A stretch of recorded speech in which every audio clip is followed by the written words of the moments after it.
ఉదయం సూర్యుడు మెల్లగా ఉదయిస్తుండగా అడవిలో పక్షుల కిలకిలారావాలు మారుమ్రోగుతున్నాయి. ఆ సమయంలో చినుకు చెట్టు కొమ్మపై నిలబడి తన చిన్న రెక్కలను బలంగా ఊపడం మొదలుపెట్టింది. రెక్కలు చిన్నవే అయినా కల మాత్రం పెద్దది. ప్రతిరోజు కాస్త కాస్తగా బలంగా మారాలని ఆమె తన మనసులో మాట పెట్టుకుంది.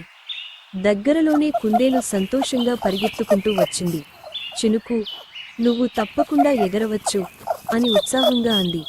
కుందేలు ఎప్పుడూ చినుకును ప్రోత్సహిస్తుంది. ఎందుకంటే నిజమైన స్నేహితుడు కష్టకాలంలో ధైర్యం ఇస్తాడు.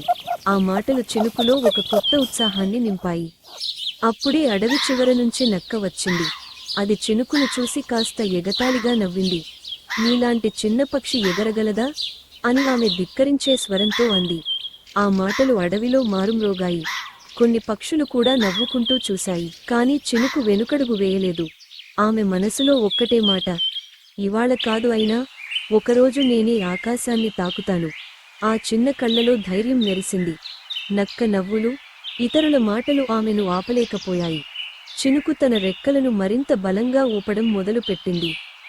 ఆ రోజు చినుకు చాలా పెద్ద అడుగు వేసింది. ఆమె ఇంకా ఎగరలేదు, కాని ఆ కలకు దగ్గరైంది.